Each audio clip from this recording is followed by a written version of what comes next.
Thank you, Mr President. I too rise to make some comments on the Defence Trade Controls Amendment Bill of 2015. And I'd like to talk a little bit about the bill itself, some of the background, some of the issues and some of the future actions that are going to be required. The Defence Trade Controls Bill will amend the Defence Trade Controls Act of 2012, which received or all sent back in November of 2012. And as previous speakers have indicated, it includes measures to strengthen Australia's export controls to meet our obligations, such as the Wassenaar Agreement, the Missile Technology Control Regime, the Australia Group and Nuclear Suppliers Group. As has been noted, it does give effect to the treaty between the Government of Australia and the Government of the United States concerning defence trade cooperation, known as the Treaty. Those treaty provisions commenced operation in June of 2013, and the treaty itself won't be amended in any substantive way by this bill. That Act of 2012 introduced new export controls on the intangible supply of technology listed in the Defence and Strategic Good List, the DSGL, and prohibition of the publication of DSGL technology and regulation brokering activities. Broadly, this bill gives a number of amendments. There's quite a list, but some of the key ones that I think are important are that it provides an additional 12-month implementation period before the offence provisions and the record-keeping requirements commence operation. And this has been one of the significant outcomes of the consultation process, the steering group and the pilots that have been in place over the last 2 years. It provides 2 new exceptions to the supply offence in the existing Section 10 of the Act, being for the oral supply of DSGL technology, where that supply is not the provision of access to DSGL technology, it's not for use in a weapons of mass destruction program or for a military end use. And secondly, for the supply of dual use or Part 2 DSGL technology, where the supply is preparatory to the publication of a Part 2 technology.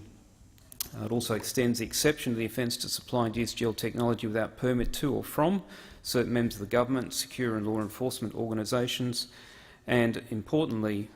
it provides for the reviewing of the operation of the Act, except for Part 3 and 4, initiated by the Minister 2 years after the commencement of Section 10, which are the supply offence provisions, and subsequent intervals of no more than 5 years. The background to this is important. In November 2011, the government introduced the Defence Trade Controls Bill into the Parliament, and the Senate Foreign Affairs, Defence and Trade Legislation Committee received this bill. It was referred to us for report by April 2012. That reporting date was extended out to August 2012 because of the number of issues that the committee found, and I had the privilege of being a member of that committee, still am, as we looked at this bill. Now, one of the things that the committee found was that the extent of consultation undertaken by the Department of Defence in this case were inadequate, and that would be understating the extent of the consultations. And as someone who served for over 23 years in defence, I'm ashamed to have to say to this chamber that the consultation was inadequate. But what it shows is that for many in defence, they are put into roles where they are working with an industry sector or an academic sector that they've never been part of, and sometimes their concept of what will have an impact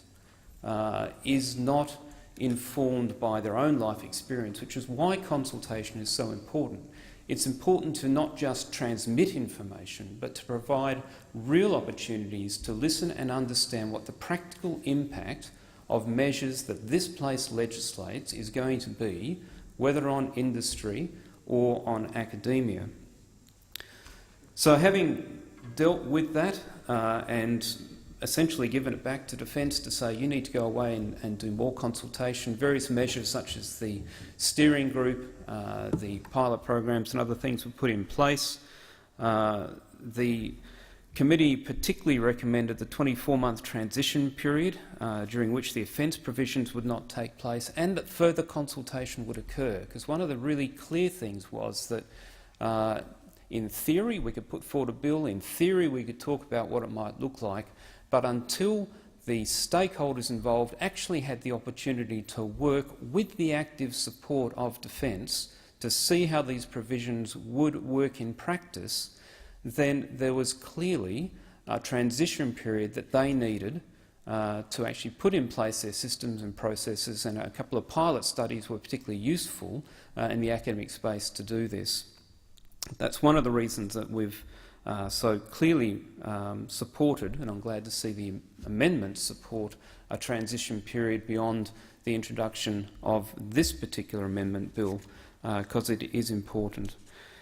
The transition period was also accompanied by a 6-monthly examination of progress, whereby the steering group had to come back to the committee and report to the committee on progress, but the committee also took the opportunity to engage with stakeholders, both in academia and industry, to understand their experience of the process and to understand whether they were happy with progress, whether they felt their concerns were being listened to, and whether we were on track to reach something that met both our international obligations and national security requirements, but importantly, something that would not diminish the ability of Australian industry and academia to research, to develop IP, to innovate, and, as necessary, well, ideally, to export.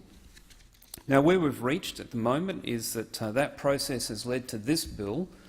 which has a range of amendments, and the issues that I think are still here need to be addressed today to make sure that into the future we don't lapse back into a situation where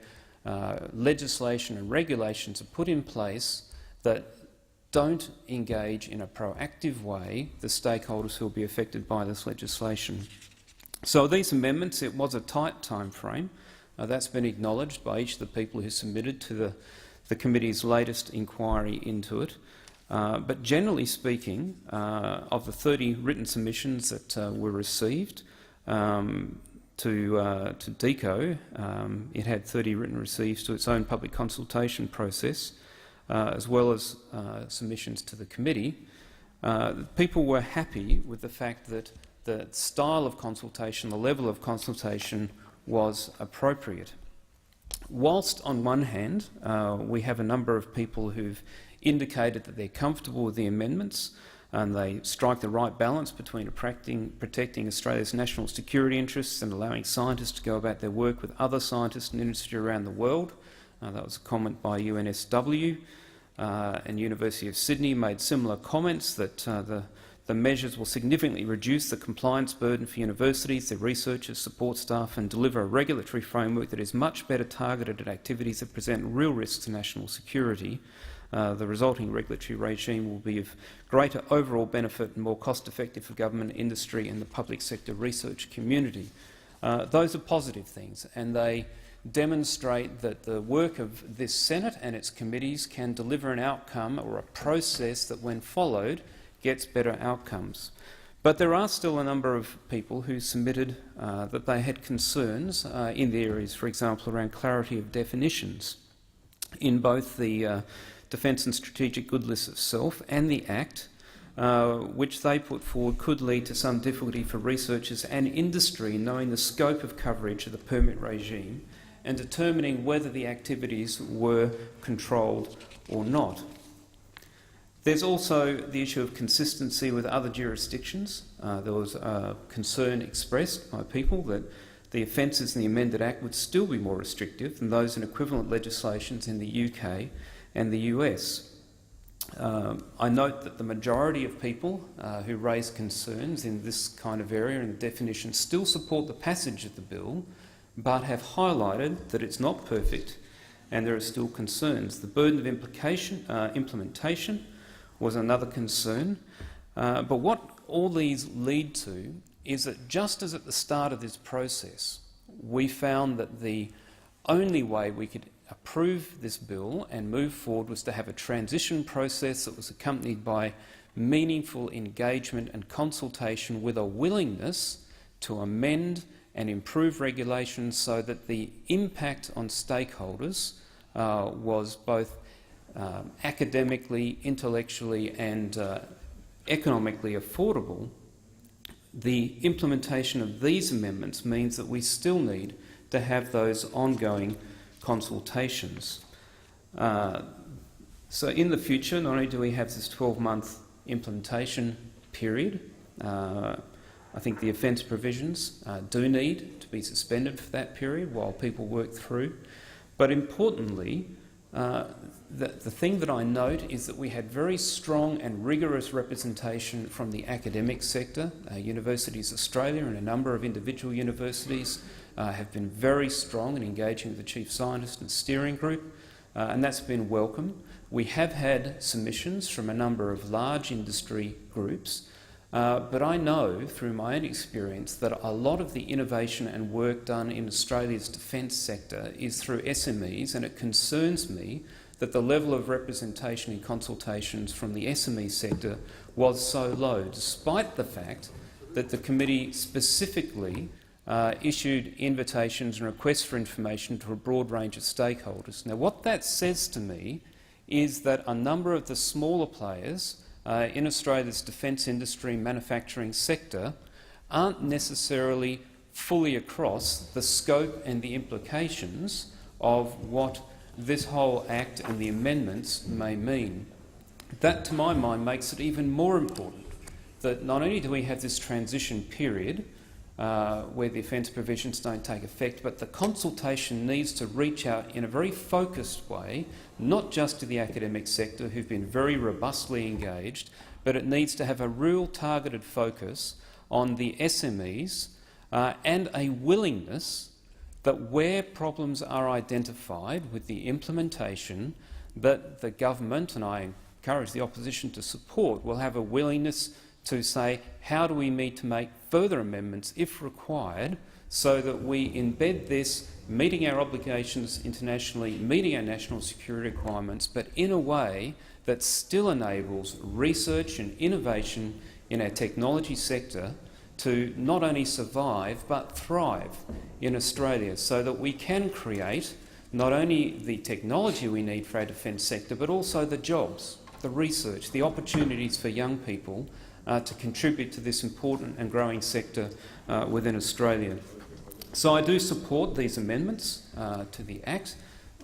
Clearly the government is putting forward this bill. I support it, but I just want to make very clear that the implementation process and the consultation and the willingness to iteratively revisit this and make change must not stop now that this amendment bill has come forward, but it must be carried forward with a particular focus on SMEs. I support the amendments. Thank you, Senator.